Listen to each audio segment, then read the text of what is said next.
Hi friends, ये है BTech bro और आज के इस वीडियो में आपसे जायरोस्कोपिक इफेक्ट के बारे में बात करने वाला हूं। इस वीडियो में आपको gyroscopic effect on aeroplanes and ships बताऊंगा। और मैंने इससे पिछली वाली वीडियो यानी जो इसकी इंट्रोडक्शन वीडियो थी उसके अंदर आपको सारे बेसिक्स पहले क्लियर कर देते। अगर आपने अभी तक वो वीडियो नहीं देखी है तो ऊपर आप देख रहे हैं, अभी पॉपअप हो गई होगी एक वीडियो ऊपर कार्ड्स में, आप जाकर वहां पर देख सकते हैं। तो चलिए सबसे पहले शुरू करते हैं जायरोस्कोपिक इफेक्ट ऑन एरोप्लेन्स। अब आप जानते हैं एरोप्लेन की स्ट्रक्चर क्या होती है। अगर हम यहां ध्यान से देखें तो एरोप्लेन की यहां पर आपको टेल दिखाई देगी और यहां पर आपको उसकी नोज दिखाई देगी। यहां पर मैं एक जनरल प्लेन की बात कर रहा हूं जिसके अंदर एक सामने प्रोपेलर होता है। अब वो हम प्रोपेलर भी कह सकते हैं, हम उसको रोटर भी कह सकते हैं, क्योंकि जिस डायरेक्शन में रोटर घूमेगा ऑब्वियस सी बात है उसी डायरेक्शन में उसकी प्रोपेलर घूमेगी। तो अगर आप फ्रंट से देखेंगे तो ये कुछ ऐसा दिखेगा और टॉप से देखेंगे तो ये कुछ ऐसा दिखेगा। अब यहां पर हम क्योंकि जायरोस्कोपिक इफेक्ट को स्टडी कर रहे हैं तो जायरोस्कोपिक इफेक्ट स्टडी करने के लिए जिस तरीके से मैंने आपको पहले बताया था कि अगर किसी रोटेटिंग बॉडी को उसके रोटेशन एक्सिस के अलोंग उसके एक्सिस को रोटेट कर दिया जाता है तो उसकी ओरिएंटेशन में चेंज आता है। तो उसको समझने के लिए यहां पर हम मैं आपको दोनों हाथों से समझाऊंगा। मैं ज्यादातर हाथ लिखता ही हूं, बस आपको वैसे समझाता हूं, लेकिन इसके अंदर मैं आपको जो लिखा हुआ है जो मैं आपको बता रहा हूं यहां पर कि केस वन है यहां पर कि अगर आपका जो रोटर है यानी आपका जो प्रोपेलर है इसका ये क्लॉकवाइज घूम रहा है, और जो केस मैं सेकंड लूंगा वो ये होगा कि आपका जो रोटर है वो एंटी क्लॉकवाइज घूम रहा है। तो उसको समझाने के लिए मैं आपको अभी मैं आपको दिखा दूंगा। अभी मैं आपको हाथ से जनरली समझाता हूं जो इसकी बेसिकली ट्रिक है। तो चलिए हमारा एक्सप्लेनेशन शुरू होता है। अब जैसे मान लीजिए ये मेरा जो लेफ्ट हैंड है, मान लीजिए ये एक एरोप्लेन है जिसकी जो ये वाली टिप है ये उसकी नोज है या यहां पर जो प्रोपेलर लगा हुआ है, और जो ये है ये उसकी टेल है। ठीक है, अब मान लीजिए तो अब पहला केस मानते हैं कि जो रोटर है वो क्लॉकवाइज घूम रहा है। अगर आप उसको पीछे से देखें, इसके अंदर आप एक एजम्पशन मानते हैं कि आप जो भी चीज करेंगे जिस रिस्पेक्ट में आप रोटेशन देखेंगे उस रोटर की वो आप देखेंगे हमेशा रियर एंड से, यानी जो आपका पीछे वाला एंड है। अगर आप यहां पे ध्यान से देखें, यहां पर मैंने बनाया हुआ भी है कि ये देखिए यहां पर मैंने आईज बना रखी हैं, ये हमेशा रियर एंड से देखा जाता है। ये हमने एजम्पशन लिया है आसान करने के लिए, जायरोस्कोपिक इफेक्ट समझने के लिए। तो यहां से अगर आप देखेंगे और अगर यहां से देखने पर क्लॉकवाइज घूम रहा है ऐसे, तो अगर हम उसका एंगुलर मोमेंटम का वेक्टर निकालें तो ये ऐसे घूम रहा है। इसका एंगुलर मोमेंटम आ गया इसकी बॉडी के अलोंग आ गया। अब मान लीजिए ये जो आपका प्लेन है ये लेफ्ट टर्न लेता है। लेफ्ट टर्न लेगा तो ऐसे लेगा, ऊपर से देखेंगे तो ऐसे लेगा। ठीक है, अब जब इसका प्लेन लेफ्ट टर्न लेगा तो लेफ्ट टर्न में जो इसका एंगुलर मोमेंटम का वेक्टर है जो इसके साथ चिपका हुआ है वो भी लेफ्ट टर्न लेगा। यानी जो इसका एंगुलर मोमेंटम ऐसे हुआ करता था, ये राइट हैंड से ही करेंगे, वो ऐसे शिफ्ट हो जाएगा। तो यानी जो आपकी एक्टिव जायरोस्कोपिक कपल है वो इस पॉइंट से इस पॉइंट तक आई है, लेफ्ट मुड़ी है ऐसे।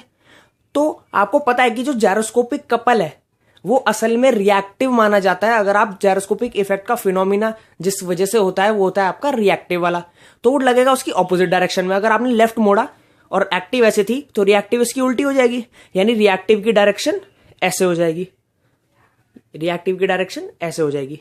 तो अगर आप इसमें कर्ल करें फिंगर्स को, इस डायरेक्शन में कर्ल करें, कर लिया कर्ल। अब आप देखेंगे कि जो आपका हाथ है, आपका पाम है, ये कुछ इस तरीके की वो कर रहा है। ये देखिए, ये अगर आपका पाम है ये ऐसे था तो ये आपका पाम जो है ऊपर की तरफ धक्का दे रहा है। और अगर आप ये एज्यूम करें कि यही प्लेन था, यही आपका एरोप्लेन था, तो इसकी ये नोज मान लीजिए और ये इसकी टेल मान लीजिए, तो आपको कैसा दिखाई दे रहा है? आपको इसकी टेल दबी हुई दिख रही है, यानी आपको इसकी टेल डिप या डिप्रेस्ड फॉर्म में दिख रही है, और इसकी जो नोज है वो आपकी लिफ्ट होती हुई दिखाई दे रही है। ये देखिए, तो जो इसकी लिफ्टिंग है ये हो जाएगी due to gyroscopic effect. Gyroscopic effect में बेसिकली जब आपका प्लेन लेफ्ट या राइट टर्न लेगा और आपके रोटर की डायरेक्शन आपको पीछे से देखकर पता चलेगी, फिर आप उसका ओरिएंटेशन बता सकते हो कि वो ऊपर जा रही है उसकी टेल या नीचे जा रही है उसकी टेल, या उसका जो नोज है वो ऊपर जा रहा है नीचे जा रहा है। ऐसे ही आप दूसरा केस लेंगे कि इसी में ही अगर वो क्लॉकवाइज घूम रहा है रोटर प्लेन लेता है राइट टर्न, ऐसे ले लिया, यानी ऊपर से देखेंगे तो ऐसे देख लिया। अब इसका एंगुलर मोमेंटम वेक्टर अगर आप पीछे से देख रहे थे वही सेम टू सेम इसके अलोंग आएगा, इसकी नोज से निकलता हुआ, टेल से नोज की तरफ। अब अगर ये भी राइट टर्न लेगा तो ये कुछ ऐसे हो जाएगा, ये था इनिशियल, ये हो गया फाइनल। ठीक है, तो आपकी जो ये स्वाइप थी ये हो गई आपकी एक्टिव जायरोस्कोपिक कपल, और इसका ऑपोजिट होगा रिएक्टिव यानी उल्टा, यानी इधर से इधर। तो इसको अगर मैं करूं तो ऐसे आएगा, ए ऐसे, ये क्योंकि इधर जा रहा था ना, इसको आप ऐसे। और हमें पता है पाम क्या है आपका, एक प्लेन। अब इसके अंदर आप क्या करेंगे, क्योंकि आपने यहां से देखा था, आप हमेशा इस वाले एंड से देख रहे हैं, तो ये आपकी हो गई टेल, ये हो गया आपका नोज। तो आप जब इसको देखेंगे तो ऐसा लगेगा आपको कि जो नोज है इसकी, ये जो नोज है इसकी ये डिप हो रही है, और जो इसका ये टेल है ये ऊपर उठ रहा है या लिफ्ट हो रहा है। तो ये हो गया आपका जायरोस्कोपिक इफेक्ट, जब आपका जो रोटर था क्लॉकवाइज घूम रहा था। अब अगर आपका रोटर एंटी क्लॉकवाइज घूमता है तो क्या केस होगा, तो एंटी क्लॉकवाइज अगर आप घुमा रहे हैं, ऐसे घुमा रहे हैं, तो इसका जो एंगुलर मोमेंटम का वेक्टर होगा वो उल्टी तरफ होगा, ऐसे। ठीक, अब जब ये लेफ्ट टर्न लेगा तो आप देख रहे हैं इसका वेक्टर जो ऐसे जाना चाहिए था, लेफ्ट टर्न जाने पर ऐसे जाने लग गया। ठीक है, पहले जाता ऐसे था, लेफ्ट टर्न लेने पे ऐसे हो गया, राइट की तरफ मुड़ गया, उल्टा हो गया बिल्कुल। ठीक है, तो जब आप इसको स्वाइप, जैसे लेफ्ट जा रहा है, ये प्लेन लेफ्ट मुड़ रहा है, तो इसका वेक्टर ऐसे मुड़ रहा है, तो ये स्वाइप हो गई आपकी एक्टिव जायरोस्कोपिक कपल। इसका उल्टा रिएक्टिव जायरोस्कोपिक कपल, और रिएक्टिव की वजह से होता है आपका जायरोस्कोपिक इफेक्ट। तो अगर आप इसको राइट हैंड से ही करें तो आप देख सकते हैं यहां पे क्या हो रहा है, आपकी टेल उठ रही है और आपका जो नोज है वो डिप हो रहा है, ये देखिए। ठीक है, अब इसी में ही आपने लिया था एंटी क्लॉकवाइज लिया था ना। अब आप इसको करेंगे राइट टर्न। राइट टर्न जैसे ही करा, ये लीजिए, ये था राइट टर्न किया, तो ये इनिशियल ऐसे था, ऐसे हो गया। ठीक है, यानी आपकी ये वाली जो स्वाइप है ये हो गई एक्टिव, जो इसकी उल्टी है ये रिएक्टिव, यानी रिएक्टिव इधर की तरफ है। तो जो रिएक्टिव है ये, इसको मैं इधर से करके दिखाता हूं, ये हाथ आपका पूरा पलट जाएगा इसको करते हुए, ये। अब अगर आप देखेंगे मेरी जो वाली फिंगर्स है ऊपर, ये सिग्निफाई कर रही है उसकी पूरी की पूरी नोज को, और जो मेरा पाम है ये उसको कर रहा है आपकी टेल को। तो इससे पता चलता है कि इस वाले केस में आपकी जो नोज है वो ऊपर जाएगी और जो टेल है वो नीचे जाएगी। ये हो गए आपके पूरे के पूरे केसेस। अब इसको मैं एक बार आपको दिखा देता हूं पेपर पे कि ये है क्या। अब आप देख लीजिए, ये इसमें मैंने बना रखा है, यहां पर केस 1 लिखा हुआ है, plane takes a left turn, जब आपने क्लॉकवाइज ले रखा था, rotating as seen from the tail. यहां से अगर हमने टेल के रिस्पेक्ट में देखा है, टेल है, इसके रिस्पेक्ट में अगर हम देख रहे हैं तो ये हमने क्लॉकवाइज लिया। उसके दो केस हैं आपके, लेफ्ट टर्न और आपके राइट टर्न। लेफ्ट टर्न का डायग्राम देख लीजिए यहां पर कि किस तरीके से ये पूरा का पूरा है। यहाँ पे ये देख लीजिए, यहाँ पे ये ओ ए था वेक्टर एंगुलर मोमेंटम इनिशियल, या आपने इसको राइट लेफ्ट टर्न दिया तो ये इससे शिफ्ट होके ऐसे हो गया, साइड से 3D में देखेंगे तो इधर की तरफ चला गया, और ये आपका फाइनल रिजल्ट आया कि इसकी लिफ्ट हो गई नोज और इसकी डिप हो गई टेल। यहाँ पर आपने राइट टर्न जब लिया, जब क्लॉकवाइज घूम रहा था पीछे से देखने पर रोटर जो है, तो कुछ ये वाला डायग्राम बनता है। ये लिया इसने राइट टर्न, ये हो गया फाइनल ऑरेंज कलर का वेक्टर, ये हो गया आपका फाइनल एंगुलर मोमेंटम वेक्टर है। तो इसकी वजह से जो रेड, ये जो ग्रीन वाला बना है, ये आपका एक्टिव जो उसकी तरफ स्वाइप हो रहा है, और जो उसके ऑपोजिट हो गया वो रिएक्टिव। और उसकी वजह से अगर आप पाम ऐसे करेंगे तो आपकी जो ये है फिंगर्स ये ऊपर चली जाएंगी, उसकी वजह से आपका जो टेल है वो उठ जाएगी और जो आपकी नोज है वो डिप हो जाएगी। अब आते हैं आपके बेसिकली शिप्स पर। अब जो जायरोस्कोपिक इफेक्ट ऑन शिप्स का जो कंसेप्ट है ये बिल्कुल सेम है जो आपने एरोप्लेन में करा था, लेकिन इसके अंदर बस थोड़ा सा फर्क ये है कि इसकी जो टर्म्स हैं वो बदल जाती है। जैसे उसके अंदर हमने नोज लिया था और टेल लिया था, लेकिन इसके अंदर हम 4 डायरेक्शन में, जैसे आप मान लीजिए शिप को ऊपर से देख लीजिए तो उसकी top left side, right side and back side होगी। तो इन सबको ना नाम दे रखे हैं, कुछ डिफरेंस नहीं है, बिल्कुल सेम चीज है, बस आपको इसके नाम बदले हुए मिलेंगे। जैसे इसके फ्रंट को कहते हैं बो, इसका जो फ्रंट पार्ट होता है उसे कहते हैं बो, और जो इसका बैक पार्ट होता है उसे कहते हैं हम इसका स्टर्न। और जो अगर हम पीछे से देखें, मान लीजिए यहां से हम हमेशा पीछे से ही देखेंगे, जायरोस्कोप के क्वेश्चन करते हुए हमेशा आप पीछे वाली जो आपकी एक्सिस है उसके किसी भी ऑब्जेक्ट के पीछे वाली तरफ से आगे की तरफ देखेंगे। अगर आप यहां से देखते हैं तो जो आपका लेफ्ट पार्ट पड़ेगा, ठीक है, तो वो पड़ेगा, उसका नाम होगा पोर्ट। और जो लेफ्ट पीछे से देखने पर राइट वाला एरिया होगा, यानी जो आपकी राइट साइड पड़ेगी पीछे से देखने पर, उसे कहेंगे आपका स्टार बोर्ड। तो ये चीज जरूरी है, ये टर्म्स है। बाकी आपको इसके मैं मोशंस बताता हूं। शिप्स के अंदर 3 तरीके के मोशन पॉसिबल है।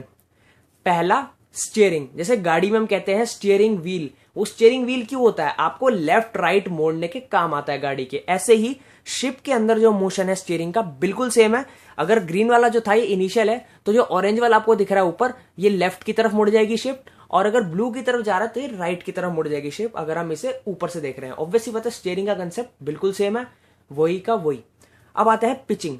पिचिंग क्या होता है कि अगर आप इसे साइड से देखें शिप को, मान लीजिए ये आपकी ये शिप है, ठीक है, आपने इसे ऊपर से देख के ये वाला तो बता दिया कि ये स्टीयरिंग है, लेकिन अगर आपने इसे इधर से देखा तो इसका जो अप एंड डाउन मोशन है, ये जो अप एंड डाउन मोशन इसमें मैंने दिखा रखा है, इसको कहते हैं इसकी पिचिंग।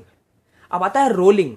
रोलिंग तो आपको पता है रोल क्या मतलब होता है, रोल करना किसी भी चीज को। मान लीजिए ये आपकी शिप है सेम टू सेम, ये हो गई आपकी पिचिंग, ये हो गई आपकी स्टीयरिंग। अब रोलिंग तो ये होगी जो उसके एक्सेस के अबाउट ही हो रही है, ये हो गई आपकी रोलिंग।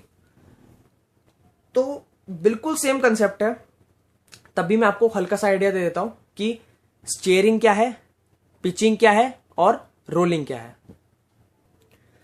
अब जैसे हमने एरोप्लेन की केस में हमने लिया था कि एरोप्लेन है, मान लीजिए ये शिप है, और आपको पता है शिप में हम 4 डायरेक्शंस को डिफाइन करते हैं। ये हो गया उसका स्टर्न, ये हो गया उसका बो, ये हो गया उसका पोर्ट, ये हो गया उसका स्टारबोर्ड, ठीक है। तो हम इसमें क्या एज्यूम करते हैं, वही वाली बात की अगर हम पीछे से देखें तो इसके अंदर जो रोटर लगी है वो क्लॉकवाइज घूम रही है, मान लीजिए, तो सेम चीज होगी, इसका एंगुलर मोमेंटम वेक्टर इसके अलोंग ही होगा। अब मान लीजिए ये शिप है, लेफ्ट टर्न लेती है, ले लिया जी, तो इसकी जो स्वाइप होगी ये वाली, ये होगी इसकी एक्टिव, इसका उल्टा हो गया इसका रिएक्टिव, देयरफॉर इसका उल्टा, ये इसका उल्टा अगर मैं करूं, ये हो गया।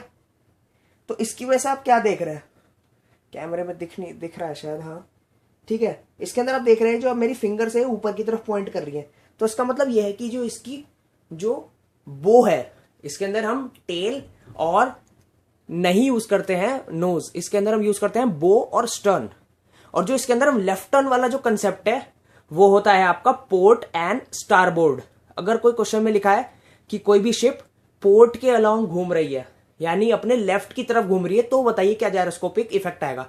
तो इसको समझने के लिए आप खुद मन में सोच सकते हैं कि अच्छा पोर्ट लेफ्ट साइड था, चलो ठीक है हम इसको लेफ्ट में एज्यूम कर लेंगे। आपका क्वेश्चन बहुत आसान हो जाएगा, एरोप्लेन वाले की तरह ही हो जाएगा, बस इसके अंदर लेफ्ट राइट की जगह पोर्ट और स्टारबोर्ड वर्ड यूज होते हैं। अब अगर ये राइट टर्न लेता है, और था क्या क्लॉकवाइज मूवमेंट ऑफ रोटर, तो अगर ये राइट टर्न लेगा यानी ये ऐसे हो गया, ऐसे से ऐसे हो गया, ये प्लेन में नहीं कर पा रहा हूं, थोड़ा रोटेशन ऐसे ही रहता है। तो ये जो स्वाइप हो गई या होगी आपकी एक्टिव, जो उसकी उल्टी हो गई ये वाली, ये होगी आपकी रिएक्टिव। और अगर आपने पाम को खोल के ऐसे करेंगे तो आप देखेंगे जो आपकी ये वाली जो फिंगर्स है ये करती हैं आपकी बैक को, यानी उसके स्टर्न को रिप्रेजेंट, और जो ये आगे है ये उसका बो रिप्रेजेंट करता है, यानी जो उसकी स्टर्न है यानी जो उसका बैक साइड है वो ऊपर हो जाएगा और जो उसकी बो है वो नीचे हो जाएगी। अब यही चीज को अगर मैं एंटी क्लॉकवाइज से समझाऊं, ये लो आपकी शिप, अब इस बार मैंने लिया एंटी क्लॉकवाइज, यानी इसका वेक्टर ऐसे आ गया। अब मान लीजिए इसने लिया लेफ्ट टर्न, ले लिया लेफ्ट टर्न, तो ये इधर स्वाइप हुआ यानी इधर। अब इसका उल्टा क्या होगा, जो रिएक्टिव जायरोस्कोपिक वो इधर होगा, ठीक है, तो इधर। अब आप इसको देखेंगे वही सेम आ रहा है कि भाई ये जो नोज है, मतलब सॉरी ये जो इसका स्टर्न है यानी जो इसका बैक है ये ऊपर आ रहा है, और जो इसकी जो बो है यानी जो इसका आगे का पार्ट है वो नीचे जा रहा है, यानी डिप हो रहा है। अब ये लेता है महाशय राइट टर्न, ले रखा था आपने एंटी क्लॉकवाइज, राइट टर्न ले लिया जी, तो ये स्वाइप हो रहा है ऐसे।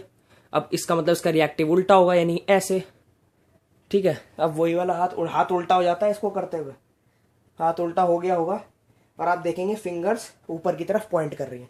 इसका मतलब यह है कि जो आपका बो है वो ऊपर उठ चुका है, यानी उसका एलिवेशन हुआ है, राइज हुआ है, और जो उसका वो है स्टर्न वो नीचे बैठा है।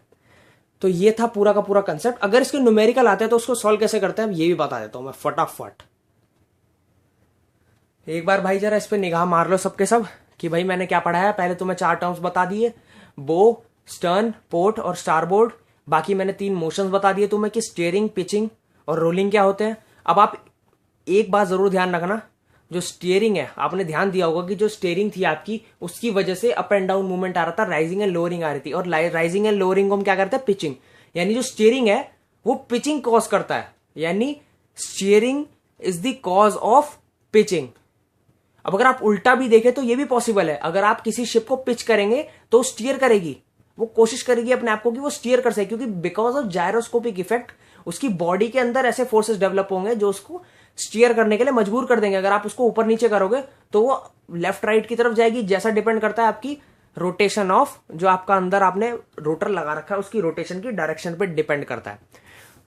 ये बहुत जरूरी पॉइंट है, हमेशा ध्यान रखना है बात को कि pitching causes steering and steering causes pitching, दोनों एक दूसरे को कॉज करते हैं और दोनों ही जायरोस्कोपिक इफेक्ट की वजह से होते हैं। अभी रोलिंग की बात करूंगा, पहले जरा ये देख लो, इफेक्ट ऑफ स्टीयरिंग देख लो, पूरा सेम टू सेम है, एरोप्लेन वाला कंसेप्ट है। ठीक है, ये देख लिया आपने, ये 4 डायग्राम बने हुए हैं, यहाँ पे 4 बने हुए हैं, 2 उसके हो गए क्लॉकवाइज के हो गए और 2 एंटी क्लॉकवाइज के हो गए, उधर वाला लेफ्ट इधर वाला राइट, ये लेफ्ट ये राइट। ठीक है, अब हम चलते हैं रोलिंग पर। अब जरा रोलिंग की बात ध्यान से सुन लो। अब क्योंकि रोलिंग आपको पता है कि वो एक्सेस पर ही ऐसे से पीछे से देखोगे तो ऐसे से होती है, जैसे यहां पर मैंने बना रखा है। तो इसका मतलब क्या है, वो क्योंकि हमें जायरोस्कोपिक जो आपने जायरोस्कोप पढ़ा था, जायरोस्कोपिक इफेक्ट पढ़ी थी, तो उसके अंदर आपने बहुत सिंपल चीज है, बिल्कुल बेसिक है कि आपने किसी रोटेटिंग बॉडी के एक्सेस को घुमाया था ना। लेकिन इसके अंदर आप एक्सेस को नहीं घुमा रहे हो, एक्सेस पे ही बॉडी को रोटेट करा रहे हो। तो आपको लगता है क्या कोई फिनोमिना होगा? यानी जो आपकी रोलिंग है ये जायरोस्कोपिक इफेक्ट से कॉज नहीं होती। ये बात हमेशा ध्यान रखना कि जो जायरोस्कोपिक इफेक्ट की वजह से जो होता है शिप के अंदर मूवमेंट, वो होता है स्टीयरिंग एंड पिचिंग। रोलिंग नहीं होता। रोलिंग होता है तो किसी और वजह से हो सकता है, लेकिन जायरोस्कोपिक इफेक्ट से बिल्कुल नहीं हो सकता। तो ये तो हो गई आपकी बात सारी बेसिक्स की। अब बात कर लेते हैं थोड़े बहुत न्यूमेरिकल्स की। मतलब न्यूमेरिकल की क्या, आपको थोड़ा बेसिक समझा दूंगा, बहुत इजी न्यूमेरिकल होते हैं। 4 चीज पता होनी चाहिए। पहला आपको पता है कि जो आपका जो सी है, यानी जो आपका जायरोस्कोपिक टॉर्क है, सी या टी से रिप्रेजेंट कर लो, उसका फॉर्मूला होता है आई इंटू ओमेगा पी। आई हो गया आपका moment of inertia of the rotor, जो आपने रोटर लगाया या आपने बॉडी जो लगाई है उसका मोमेंट ऑफ इनर्शिया। ये अब हो गया ओमेगा। ओमेगा हो गई आपकी एंगुलर वेलोसिटी ऑफ रोटर, और जो ओमेगा पी हो गया वो हो गया एंगुलर वेलोसिटी ऑफ प्रिसेशन, यानी जो आपकी एंगुलर वेलोसिटी प्रेजेंट किस, जैसे आपने सीधे से लेफ्ट दिया, ठीक है, किसी प्लेन को लेफ्ट घुमाया, तो इसकी एंगुलर वेलोसिटी की वो किस एंगुलर वेलोसिटी से घूमा है, लेफ्ट या फिर राइट, उसे कहेंगे उसकी एंगुलर वेलोसिटी ऑफ प्रिसेशन। तो आपको पता है जनरली कि जो ओमेगा होती है, यानी जो किसी रोटर का एंगुलर वेलोसिटी है, which is given by 2 pi capital N by 60। अब यहाँ पे कैपिटल N क्या है, speed of the rotor in RPM. अगर आपको क्वेश्चन में आरपीएम में स्पीड दे रखी है, उसको कन्वर्ट कर लीजिए, सीधा इस फॉर्मूले में डालिए, आपका मामला खत्म आसानी से। अब शिप के केस में समझ लीजिए, मान लीजिए जो आपकी पिचिंग है, यानी जो आपका ऊपर नीचे जो आपका ये शिप हो रहा है, ये मान लीजिए एसएचएम है, ठीक है, मान लीजिए हार्मोनिक नेचर का है। तो हार्मोनिक नेचर की वजह से जो शिप है, मान लीजिए किसी भी इंस्टेंट पर थीटा बनाता है। अब ये मत सोचा कि हर चीज में घुस जाते हैं ये एसएचएम, भैया थोड़ा बहुत सिंपल है, बस इसे सुन लो एकदम समझ में आ जाएगा। मान लीजिए थीटा से ऊपर उठ गया, ठीक है, तो इसकी इक्वेशन क्या आएगी, theta equal to phi naught sine omega naught T. अब फाई नॉट क्या है जी, अब फाई नॉट हो गया मैक्सिमम, भाई किसी लिमिट तक तो जाएगा, उससे ज्यादा चला जाएगा तो शिप नहीं पलट जाएगी, है ना। तो जो फाई नॉट है ये थीटा की मैक्सिमम वैल्यू है, ये समझ लो कि ऊपर जितना जाना था सबसे मैक्सिमम जा सकता, तो उसकी वैल्यू फाई नॉट दी है। तो यहाँ पे लिखा है मैंने phi naught amplitude of swing या फिर maximum angle from mean position. अब ओमेगा नॉट है आपका एंगुलर वेलोसिटी ऑफ एसएचएम, यानी एसएचएम की एंगुलर वेलोसिटी। अब वो किससे गिवन है, 2 पाई बाय टाइम पीरियड, यानी 2 पाई बाय टाइम पीरियड, यानी टाइम पीरियड को मैंने टीपी से रिप्रेजेंट करा।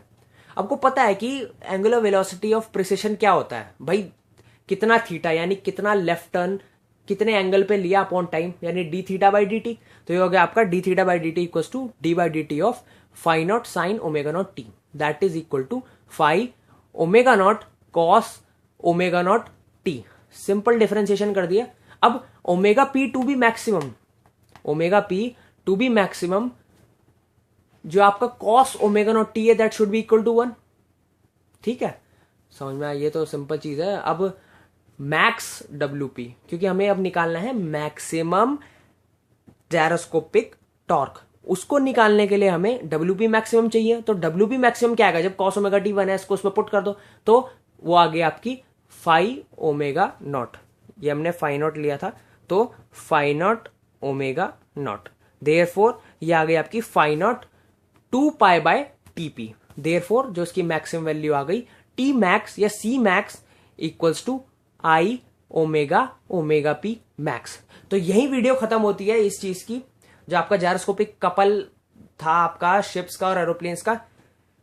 प्लीज यार अगर पसंद आए तो लाइक करो, और अगर पढ़ाई के चक्करों में नए हो तो सब्सक्राइब करो। अब इस चैनल का तुम मतलब इस चैनल से तो प्यार कर लो, मैं मजाक नहीं कर रहा भाई साहब। क्या क्या आने वाला है इसके अंदर तुम्हें भी नहीं पता, गजब ढा दे गए। सब्सक्राइब करना तो बनता है। इस वीडियो पे बहुत मेहनत करी है, पसीना आ रहा है, खत्म हो चुका हूं मैं। ठीक है, सब्सक्राइब करना बिल्कुल भी मत भूलना। अगली वीडियो के लिए मिलता हूं, तब तक के लिए बाय।